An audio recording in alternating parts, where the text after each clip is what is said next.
자, 여러분 안녕하셨어요. 오늘의 김종덕의 사상 7일 이야기입니다. 오늘은 11월 10일 날에 기사를 보는데요. 11월 11일 날에 기사를 보면은 조섭을 어떻게 할 것이냐, 어떻게 관리를 할 것이냐라는 문제입니다. 이제 그거에 대한 주의사항을 살펴보도록 하겠습니다. 11월 11일은 의미가 있는 날인데요. 1차 대전이 종식되는 날입니다.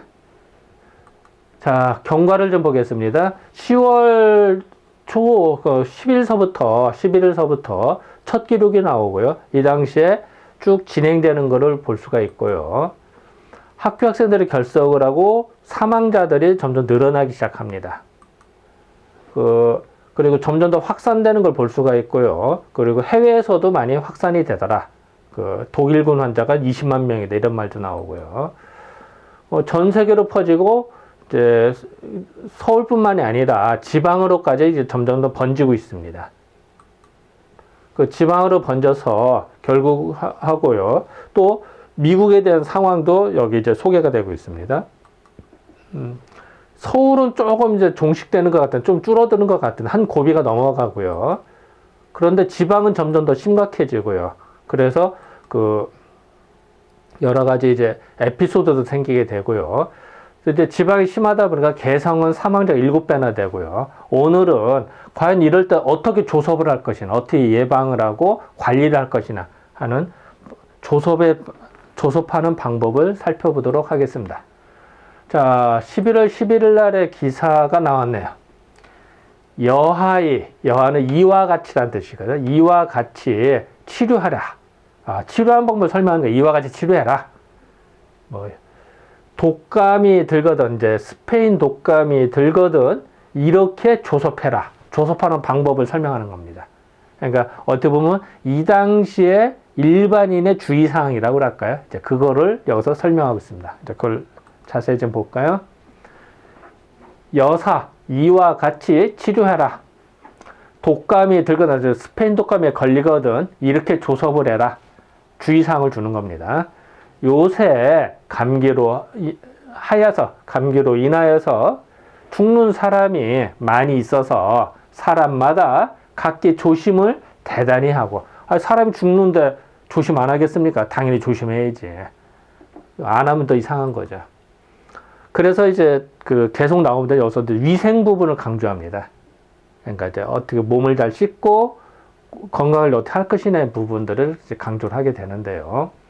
학교에서도 감기의 전염을 예방하기 위해서 휴학을 하는 곳이 많이 있는데 학교만큼 전파력이 센 데가 없어요. 왜냐하면 학생들이 다닥다닥 모여있고 밀폐된 공간에서 몇 시간 내내 같이 있잖아요. 그것만큼 좋은 동네가 어디 있어요. 예를 들어 어린이방, 어린이집, 유치원, 아이들끼리 부대끼는 금방 전파되거든요. 있는데 이 휴학하는 동안에 각 가정에서 상당히 주의하여 주지 아니하면 아무 소용. 휴학도 중요하지만 학교 휴교도 중요하지만 각 가정에서도 조심해라, 이런 얘기죠. 각 가정에서의 주의사항을 설명하고 있습니다. 대체 그처럼 창궐하던 감기가 좀 침식인데 줄어든다는 얘기죠. 좀 침식된 모양이나 조금 서울 기준으로 항상 이제 신문에 나오니까요. 서울은 조금 줄어드는 것 같으나 그 감기에는 폐렴균도 섞여 있고 그 위에 여러 가지 무서운 균이 따라다니는 까닭으로. 왜냐하면 사실은 이제 바이러스로 인한 겁니다만 그걸로 해서 몸이 약해지니까 온갖 균들이 들어와서 2차적인 세균들이 막 번식을 하거든요. 그걸 설명하고 있습니다.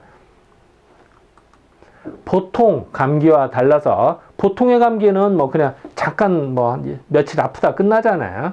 근데 이거는 보통 감기와 달라서 여간 주의하여 가지고는 안 되는 것이고 더 조심해야 된다.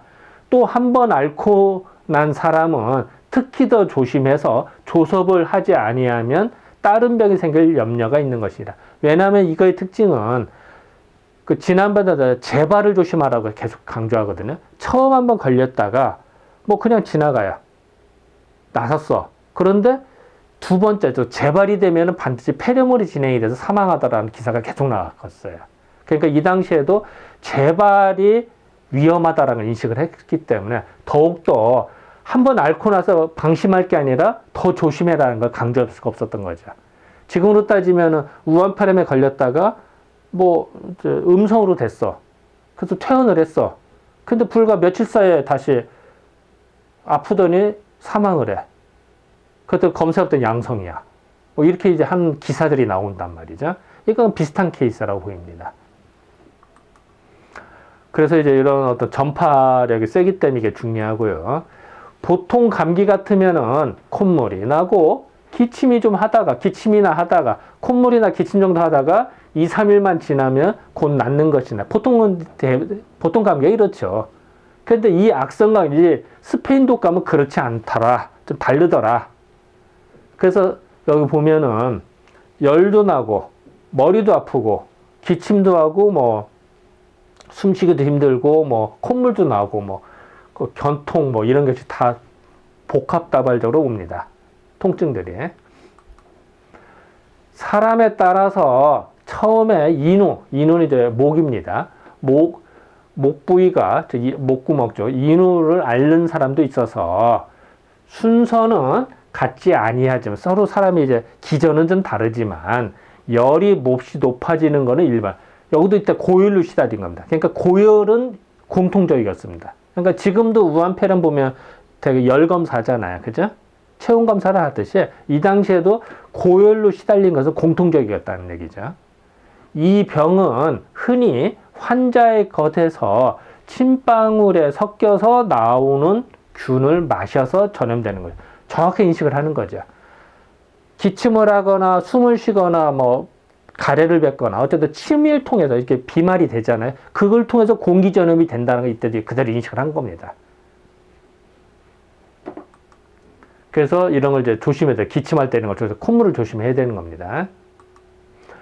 중환자는 인후에서 기관지나 폐를 침범하여서 결국 폐렴이 되게 것이다. 폐렴만 되면 십상팔구는 십중팔구라는 얘기예요. 십상팔구 구하기 어려워. 폐렴으로 진행되면 어려운 거예요. 왜냐하면 이 당시에는 뭐 약도 그렇게 많지 않았고 또 뭐 환경이나 위생 상태도 훨씬 또 열악했잖아요. 지금. 그러니까 아참은 사망하는 거죠. 뭐 지금 뭐 예를 들어서 이 당시에 인공호흡기가 있었겠어요. 뭐 그런 거 없잖아요. 그러니까 그냥 이제 악화되면 사망하는 거죠. 위험한 거다. 이런 중증이 되기 전에 극히 주의하여서 의사의 진찰을 받고 적당히 땀을 뽑아 열을 내리도록 할 것이며, 이건 뭐냐면요. 이게 그 열이 떴을 때 우리 한의학에서는 오히려 몸을 따뜻하게 해서요. 오한 발열이 있을 때 오히려 몸을 따뜻해서 땀을 빼줘요. 땀을 빼주면 오히려 열이 내려가요. 이 기전은 뭐냐면요. 양방에서와 한의에서 바라보는 데 큰 차이가 있는데요. 양방에서는 열이 오르면은 효소, 엔자임이 파괴가 되기 때문에 열을 내려주라고 얼음찜질을 해줍니다. 인위적으로. 근데 환자는 의식을 춥죠. 추우면 열이 뜨는데 체온계를 재면 열이 높으니까 얼음찜질하면 열이 확 내려가요. 내려가는데 완전히 그 한기가 들려서 더 힘들어지죠. 그래서 우리 한의학에서는 열이 뜬다는 거는 외사, 그러니까 사기, 나쁜 기운과 내 몸의 전기가 싸우는 과정으로 생각하거든요. 그럴 때 내 몸의 체온을 올려줘 버리면은 오히려 아군이 더 건강해져서 적군을 물리친다고 생각하는 거예요. 그러면은 적군이 물러가면은 오히려 열이 떨어지는 걸로 봐요. 그래서 우리가 감기균에 의식을 주는 감기균에 오히려 이불 두르고 따뜻하게 해서 푹 자잖아요. 땀을 내요. 그러면은 감기가 푹 낫는 거죠. 그런 컨셉입니다. 그래서 여기서도 열이 뜰 때는 땀을 내서 오히려 열을 내리도록 할 것이며, 이런 말이 나오는 겁니다. 그리고 열이 난다고 해서 그때 찬바람을 확 쐬잖아요. 바람을 쏘이는 거는 아주 좋지 않아요. 이때는 진짜 나빠집니다. 이때는 진짜 힘들어지거든요. 어쨌든 바람을 쐬는 건 아주 좋지 않으며, 또 열이 대단히 높아지면은 이제 사람 소화력이 떨어져요. 그래서 소화기가 약해지기 쉬운 조, 소화기가 약해지니까, 소화 기능이 약해지니까 이제 부드러운 음식을 줘야죠. 그래서 어쨌든 이렇게 열이 뜰 때 함부로 찬바람 쐬면 조심해야 돼. 요럴 때 찬바람을 조심해야 되고요. 굳은 딱딱한 음식 같은 거, 물건이라는 이제 음식으로 번역을 했는데요. 딱딱한 걸로, 굳은 걸로써 먹이지 않도록 하고, 왜냐면 딱딱한 걸 먹으면 먹기 힘들기고 소화 흡수가 안 되거든요. 그러면 고생하니까 부드러운 음식을 줘야 돼요. 그래서 딱딱한 걸 먹이지 않도록 하고 죽이나 미음 같은 것을 먹는 것이 매우 좋으며, 왜냐면 부드럽게 먹어야 되니까. 그래서 병원에 갈 때부터 죽 같은 음식이 많이 그 환자들한테 주죠. 그 소화력이 떨어졌을 때는. 그리고 안에서 앓는 사람이 있거든. 아무쪼록 앓는 일을 딴 방에 거쳐면 격리를 시켜야 됩니다.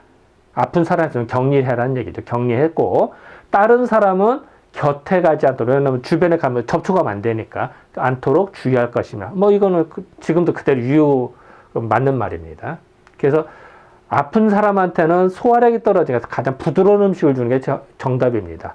거친 걸 주는 게 아니에요. 그래서 소화력도 떨어지는 사람한테 뭐 생선회 같은 거 주면은 더 탈락이 쉽잖아요. 익히고 부드러운 걸 줘야 되거든요. 병이 다 나았거든 환자가 쓰던 침구, 이부자리나 자리옷은 이제 그 잠옷을 말합니다. 잠옷 같은 거는 햇볕을 쬐어서 소독을 햇볕만큼 좋은 소독제가 없어요. 햇빛에 쬐면요 웬만한 병균이나 다 죽어요. 그러니까 햇볕만큼 좋은 게 없다. 햇살만큼. 소독을 하고, 그 방도 자주 쓸어서 이제 깨끗이 청소하는 얘기, 청소해서 깨끗하게 하고, 깨끗하게 하고, 가끔 공기를 가고, 이제 환기를 시키라는 얘기죠. 환기를 하고, 햇볕을 쪼이도록 해야 할 것이다. 그 방도 좀 커튼 걷고 해서 햇빛을 쪼이면 방도 소독되잖아요. 환기도 좀 시키고, 뭐 이건 매우 좋은 겁니다. 그래서 이런 이부자리라든지 어떤 침구 같은 거를 햇살에 말리는 것만큼 좋은 게 없습니다. 이게 제일 좋아요. 자, 고차를 좀 보겠습니다. 그 조섭, 어떻게 조섭을 할 것이냐?